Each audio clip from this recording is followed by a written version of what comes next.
appreciate you. Yeah, you know, That's my what it's all first about. podcast. That got me hyped. First Yeah. of many. I'm trying to tell you, that Exactly. got me hyped. Right? One time for the team that's gon' hustle for the green. All we know is grind till the dough come. This the Bait Dot Radio Show. We controlling the globe and we second to no one. Every time we emerge, we putting that work in. Bait Dot do it for the culture. Putting on for the city that's 24/7. And we showing love like we supposed to. And we keep making moves by coastal. None of those suckers didn't believe, but I told you. Bait Dot about to be a household name. And Bait Dot mean we about more change. You don't even know just how I really get. You're rocking with the best, so tuned in when you better be. Plus we getting fancy like Nancy on every single day of the week. And chopping game like a Cherokee, ballin' like Odell. Tryna step more meal. Networking every way is about to be a movie. Gotta go big, it's the only way to do it. It's a conglomerate, we getting to it. Plus we got heat for the streets while you puffin' on the cook shop leaf. Riding out on the interstate, we got indies and majors. We international players, all about getting paid. Make sure to tune in and tap in with the movement, cause it's about to go down. Shout out Discover, this captain of the mothership. If you ain't know, then you know now. We about to get bang down, bang down, bang down, bang down, bang down, bang down. Bang Down Radio Show. Slow shout I out, go. can't stand you sometimes.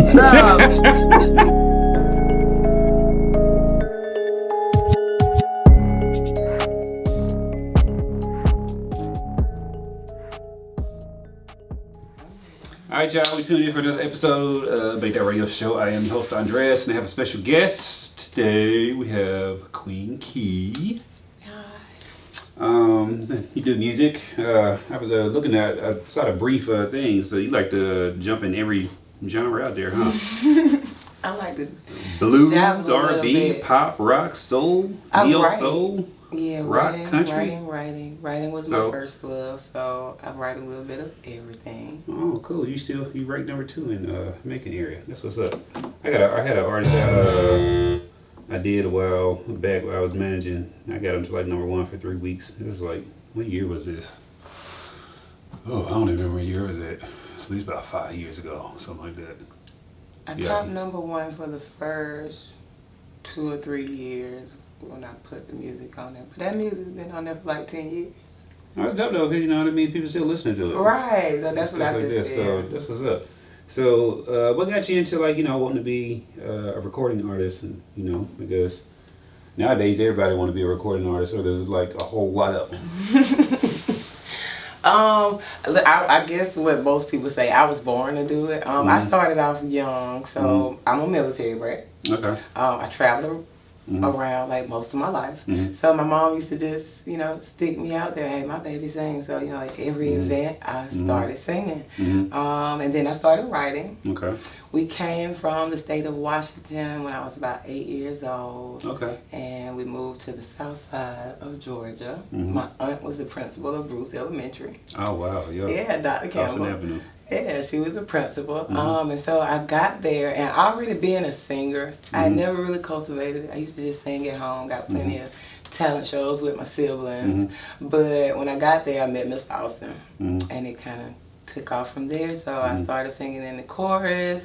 I went from chorus to honors choir. I sung in the honors choir when Bill Clinton was president. I got to sing for him. Okay. That's what's up. So yeah, I got to do a lot of stuff. I was the number 1 sight reader from 7th grade all the way up until 9th grade Okay. in the state of Georgia.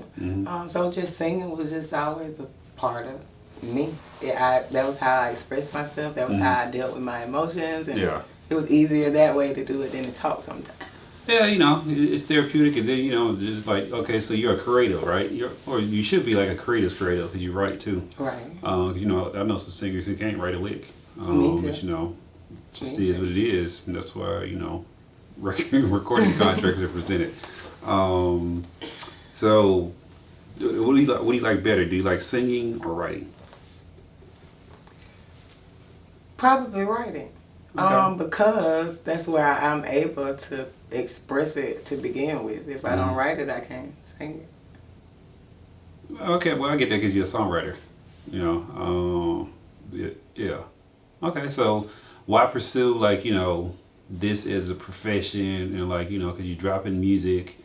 Because you don't have to do that. You know, you can just go to the studio, record, or you can write, or you know, record voice notes, stuff like that, just to be able to release that creativity. So why take it like you know, that extra steps? For all my life. Mhm. I've never really been in it for fame. That's why I got a song, Not In It For Fame. Mhm. So I don't really do it to become the next big Beyonce, or that's not really my goal. Mhm. My goal is just to be able to touch people along the way. You know, make Mhm. music that people can feel like what I used to listen to back in the day. I don't get that too often nowadays. I get a few R&B songs every now and again I can relate to. Yeah, But yeah. I just really want to put music out that people can Yeah. relate to more. Yeah, music has been watered down. I give you that. It's not the same feeling, you know. Like you, my kids, well, I got teenagers and they listen to 90s stuff. Right, my babies listen to what my parents listen to. They walking around singing Slow Roller, you know. Yeah, They so 6 that's and like 8. everything from about the 50s all the way to about the 90s, which is a good 40 years of music. Right. Or actually some of the 2000s too. So up going into 2000, then maybe, I think it dropped off around 2004 or 5-ish, something like that. Like real bad. Actually, when that whole snap your fingers movement and all that It stuff went came, down. yeah, it just tanked after that. Everything been gibberish at the sense for the And most then, part. Yep. Whether it be R&B, rap, even rock songs and stuff that I hear nowadays, or even country songs, they're not just the same because country is more lenient to pop now. Right, Is you it- don't know it's a country song Yeah, exactly. anymore. Yeah, When you that's- used to I mean, know, you that- know, they that's were Taylor down Swift in the doing gutter. right there. But you know, I blame her. Blame Taylor. Big Machine Records out there. I blame all them doing that. Right. Because that's what they positioned her as a Yeah, pop country. country, not country, and then you who happened to become popular. But they positioned her as a pop country. So then people saw the success of that. And it's, you know, even though it's a business, but it's a business when someone pops off like that, it becomes the trend, and everybody starts doing it because they want to get that money. So how's your journey been thus far? Because I know, you know what I'm saying, you, I saw some footage online where you was like performing somewhere. So performing, I've been doing all my life. I started off in a church, of course. So when I was about 11, 12, I went to sing at TD Jakes, the Potter's House in Texas. My aunt is Pamela Davis Johnson, so I've done a bunch of live recordings and recordings with her, gospel wise. And then from there, I've been a performer. Like I've sung with Harold Thomas and Danger Zone, Black Pearl. I've sung with her, so I've done quite a few things. We opened up for Stephanie Mills when I first came back in 2018 for that. So I've done quite a bit of stuff. We opened up for the N1 halftime show when I was younger. I had a contract, so it's not like I haven't had a contract. With Def Jam. Okay, how do you I like was that? 17. I didn't take it. Oh, okay, so you had one presented to you, you didn't take it. Was it like, you know, too much at the time? And that's why you didn't no, pursue it, or? I was under the age, so of course I needed my mom.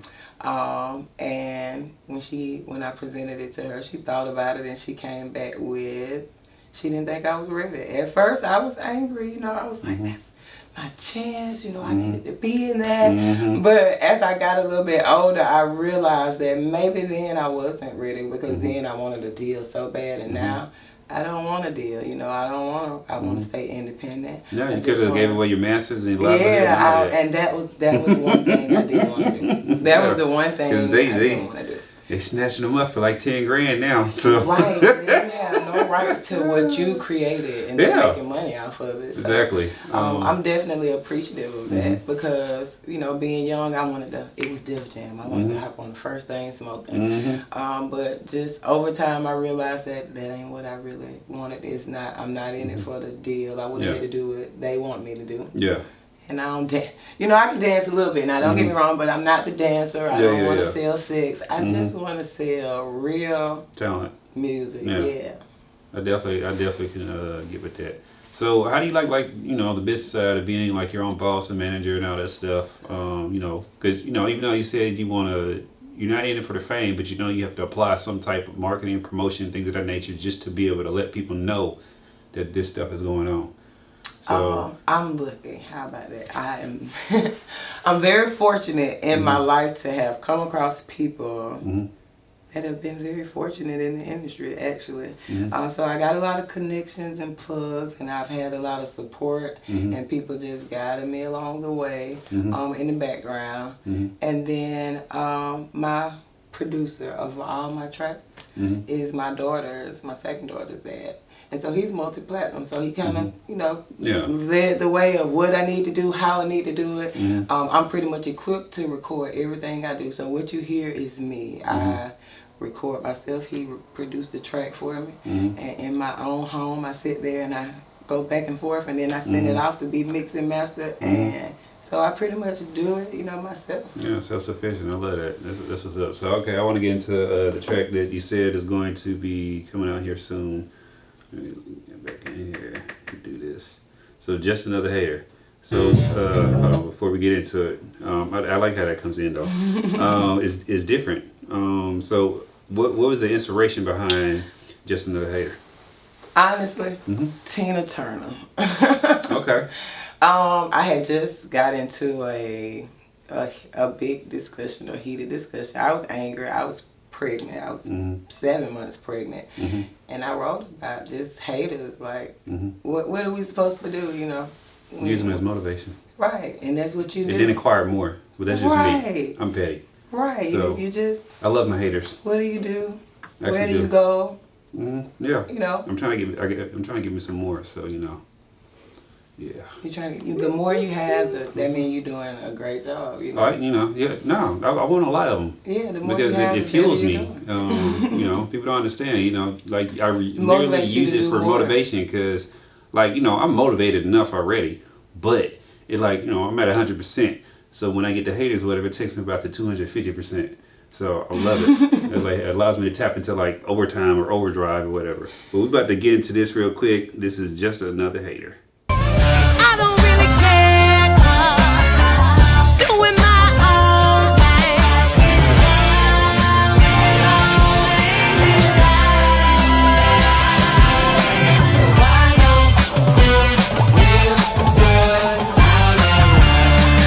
I don't want to give it all away, but the people that are gonna listen. But nah, I like that. I like the breakdown too, and I could just, ooh, I bet performing that'd be, It's gonna be amazing. yeah. It's like a like- that rock feel Uh-huh, to the it. You know, I rock, get to funk. have the wind on me and just kind of. It's a whole, I can just imagine. it's a whole yeah. collaboration, I'm ready. everything. But the, I tell you, whoever the band is, if you perform that with a band, It's gonna be a live band. they better get down because if you got all the energy and they ain't matching you, they gonna get lost. That is all you play with. Okay. So, okay, so like recording music like that, right? That seemed like it would take quite a few takes to like really pull that off. Are you efficient at, you know, doing that, or did it take, you know what I'm saying, a couple of, were you just like knocking it out just like that? The way that I work is I start off with whatever track that I have, unless I hear something in my head, and then I might call and say, hey, I hear da-da-da-da-da-da-da-da, and he create a track, and then from there I get on the mic and I hum a few things and record that, and then I write. And then once I write it and I get comfortable with the lyrics and how the emotions of it go, pretty much record it. It doesn't take long to record it once I got it down. So you ain't in there for like hours and hours and hours and Oh hours. no, you don't have. As long as you prepare, you know how old people say when you prepare yourself, you do better. When you prepare, like when most people go in and they have to learn a song, it's hard to put emotion behind something when you're trying to just get a feel for the words. Yeah. So I like to better prepare myself. Once I'm writing it, I might go through it a few times, you know, play it, sing it, how I Yeah. want to sing it, and then record it. Okay, that's what's up. So preparation. You ain't not wasting all that studio time either. But you say you record at home too, so that sounds like, you know what I'm saying, you get some good Yeah, freebies. it's easy. So, the people who are in your inner circle, right? And everybody who knows that you have this talent and that you're singing and stuff like that, and I'm sure they've heard stuff. What has been the response? Have they been receptive to it? It's like, oh no, I don't think you should, you know what I'm saying, do that or whatever. Or are they projecting their Everybody. fears onto you that they have? No, everybody is excited. Like they've been actually, I've been the one that's scared. to put it out. I've been sitting on a lot of music for quite a while. So they've been pushing you off the cliff. Yeah, like, so they've been like, you need to put it out there. She wanna put it out there, do this, you need to hurry up, you're great. So for me to kind of drop it on them, because I didn't tell anybody until I actually got everything done. They've been like just really supportive, shocked, and just, just excited to really hear it. So I can actually say my circle is amazing, because everybody was actually pushing me to do. That's what's up. I'm glad you got a circle, you know what I'm saying, help push and stuff. Sometimes it's hard finding good help these days. Right. What do you want your music to do? Like, do you have a goal for it, or? I just wanted to touch everyday people. It doesn't necessarily have to sell so many, or I don't have to make it to no big main stages. But if I touch a few people and I get people through a few differences in life, I can't be anything but grateful for that. I remember performing at a Ladies in Color talent show one night, and it was on a whim, and I sung a gospel song because I hadn't practiced nothing else. So you can't get me up here to sing anything that I don't know I can sound good at. So I ended up singing Smokey Norfolk, I Need You Now. Ended the contest at the last minute, ended up winning.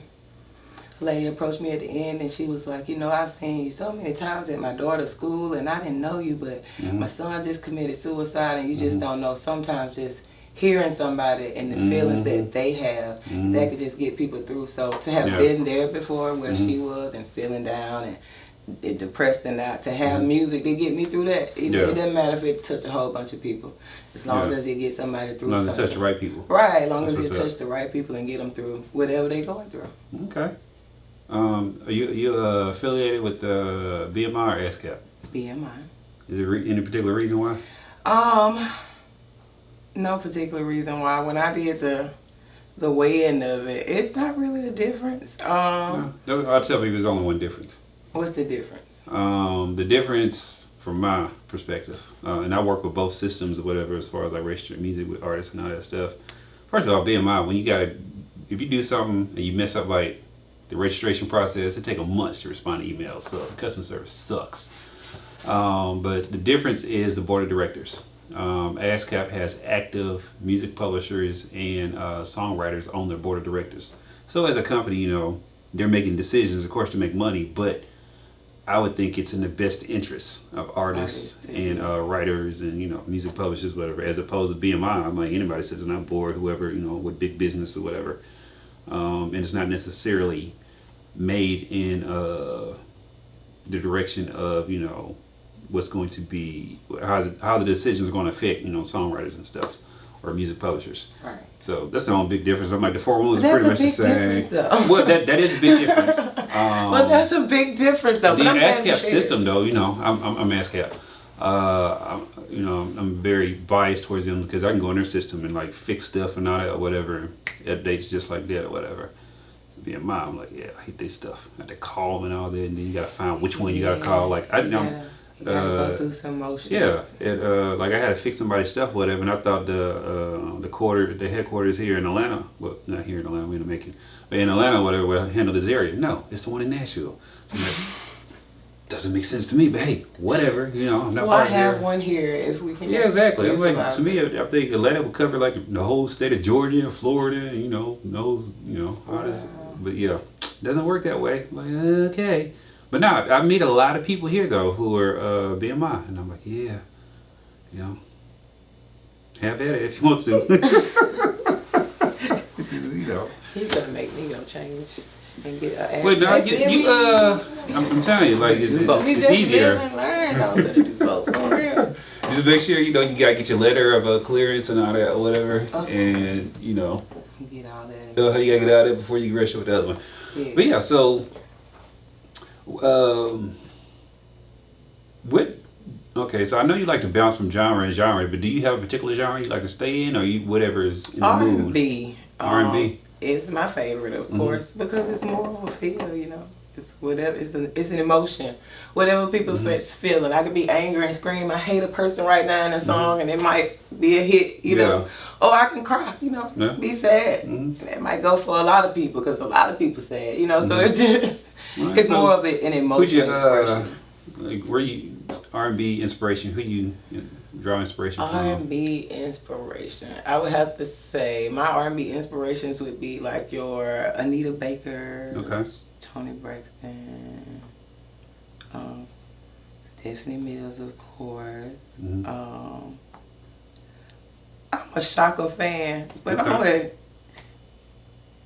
only certain Shaka songs. Yeah, you know, yeah, it's no, I only, get that. only too much hollering. I can't. Stop screaming at the mic now. And Betty Wright. Okay. I love some Betty Wright. You know. Any people that you like this, regional or local area? Regional or local? Anybody you run across that oh, okay, they definitely got something that piques your interest. I haven't really been out there recently, so I can't tell you that because I haven't really heard anybody Mm-hmm. other than a few rappers. But like R&B artists, Mm-hmm. nobody like regionally or locally. See, you see that, y'all gotta step your game up. Yeah, I need y'all to do a little bit better, But I'm gonna show you how to do it a little bit, just a little. Okay, don't hold me to that too much, just a little bit. But yeah. So, putting yourself out there now with like social media, you think you're going to be using it as a good tool, or do you think social media sucks, or are you indifferent to it, or what? Nah. So I'm a technology guru, so to speak. That's what I've done for the past 15 years. Okay. So I think social media is really going to be like a lot of how I, compensate for what I want to do if I don't want to go mainstream and I still want to entertain those across, different platforms from anywhere. I think utilizing social media and, being consistent and constantly engaging with my followers would be the best way for me to because even if I decide, to do shows from my house and put a drape up and, make it look like a stage, I can still charge for that. If I got a good following, it'll make sense. So Yeah, no, I tell people I don't understand why okay, I saw some of the indie artists doing or whatever, and I did a couple of indie verses and battles last year, or what year is this? 2020 something, I can't remember, whenever it's it was. 2022. Yep, they all run the same to me. Yeah, just like the days. Sunday is just like Monday, and Monday is just like Friday. So They do go by so yeah, they do. Shit, I can't remember what I was. Okay, so let's see here. Sometimes I get off track, or whatever. It's just the brain. I don't know, maybe it's ADHD or something like that. I don't know.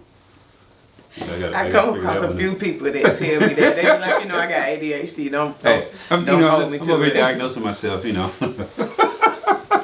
a therapist. Oh yeah, so I was doing the indie concerts and stuff, and I don't understand why people didn't take advantage of that, especially like with Versus being the catalyst of showing that you could do that. Now I saw a couple independent artists around here do it, but I'm like, they didn't do it like they could have. I'm like, because you can build a platform, you don't have to have a million followers and nothing like that. Well, I'm like, one on Facebook, all you need is 10,000 for a page, and you can start monetizing. Right. And I mean, it's a form of revenue or whatever. So yeah. I don't know why they don't do it, but anyway. Okay, so let me ask you that. So as a technologist person, right? So that means you're analytical, correct? Correct. So you got a business side to you. Of course. Do you think you're able to blend both worlds, perfectly, or because I run into a lot of creatives, artists, and they seem to have a hard time with business. Really? Yes. I'm amazing at it. I just launched my coaching business, so I do pretty good. My music is my release, so my mind is constantly thinking numbers and fixing and problem solving, and my music is how I escape that at the end of the day. So I'm in school to get my master's at the moment too. So that's what's up. That's my escape from all the reading, of course, and whatever I'm fixing. Okay, so you mentioned coaching business. How do you show value for that to people? How do you show value?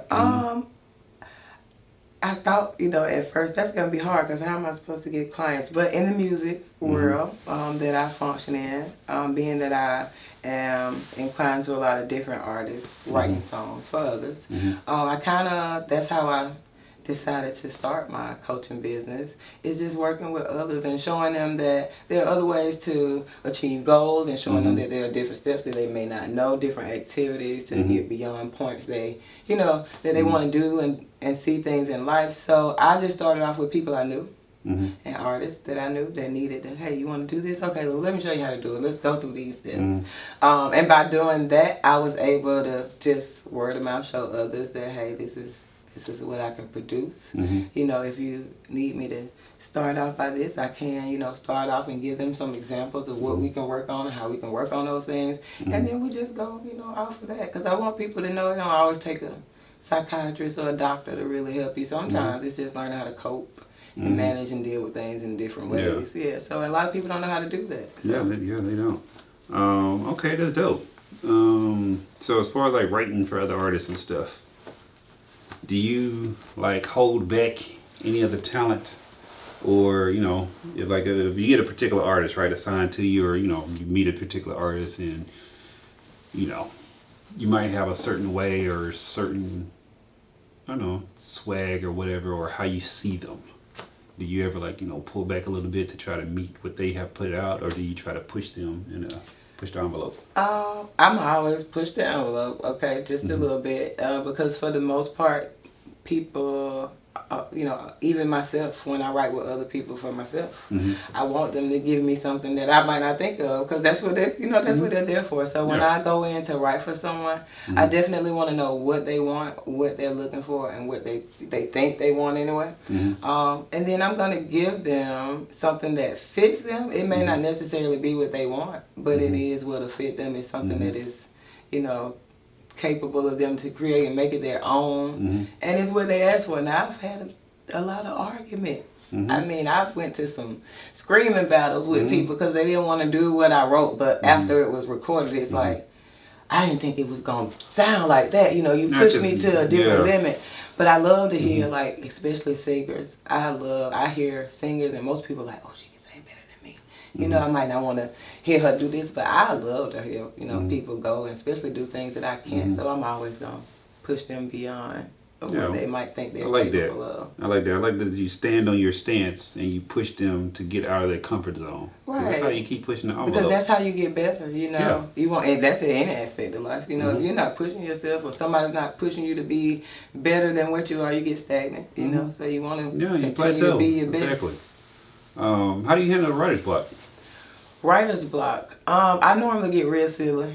I just get in there and just start doing spoken word, or just start saying random stuff, and then I take those ideas and listen to them, and eventually, How long have you stayed in I remember one time when I did 5 projects, and I think in a span of a year I did 3 of them, or close to 2.5, something like that, and then I had a writer's block for about 4 months.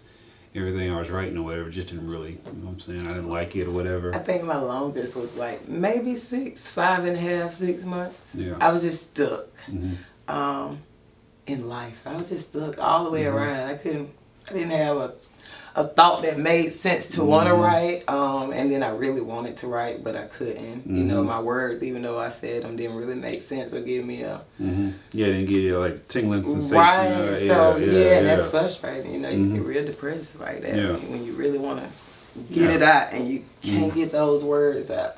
People who are non-creative, right? Do you think they actually understand the creative process and the fact that, you can't force creativity? No. Sorry. I don't think most people do, because when I'm talking to people that aren't creative in that way, they be like, well, why don't you just do it? And I'm like, it's not that it simple. don't work. It don't work like that. I wish I could go in there and turn on the switch, and I would have songs for days if that was the case. But I don't think they really understand. It's not about just writing something on a piece of paper. It has to be a story. It got to make sense. You got to be something you can relate to in order for it to come off the way that you want it to come off. So it doesn't come that easy, unfortunately. So you think your creativity is just going to stay with music, or you think you might end up doing other creative things? I don't know. I always, what's my slope? What God has for me is for me. I don't ever want to limit myself. So I know I'm capable of doing a lot of things. Mm-hmm. And so whatever is for me, I'm gonna go for it. You know, if it's for me and I'm in a position to take it and accept it, I'm gonna do my best to give it all I got. You know, so whatever I can achieve, I'm gonna try to accomplish it. Okay. Is there anything we missed? Did we miss anything? I just been talking, girl. I did not know I could talk about myself like that, Lord. Give all your social media tags So- and stuff, and you know, I'll throw it on the screen as well. Okay, so you can find me a little bit of everywhere. Of course, on TikTok, Queen Key. On Instagram, But you rescued me Queen_Key, from and that's reaching for the KII bottom. for that. You can find me on And Facebook. You can find the brought Queen me Key, back. Queen Key music page, Yeah, and then the actual gone. Queen Key Facebook page itself. Twitter, Queen_Key, same exact thing. All the music platforms, of course, Apple, Spotify, SoundCloud. Music drops tomorrow, so they'll be ready, which, you know. Yeah, see? There you go. And y'all go and follow and support and purchase and stream and all that stuff. Think you ever come out with like merch and stuff? I will. Okay, so when she has a merch, y'all go and, you know, buy about 5, 6 pieces and then tell all your friends to buy it too. And if we have not already, you can go and download that Big Dot Radio Show app. Trying to hit the 2,000 this year. Yes. Trying to hit the 2,000. Well, thank you, man. I appreciate your time, your I energy. appreciate you. Yeah, you know, That's my what it's all first about. podcast. That got me hyped. First Yeah. of many. I'm trying to tell you, that Exactly. got me hyped. First of many. We're going to start this one day. We're gonna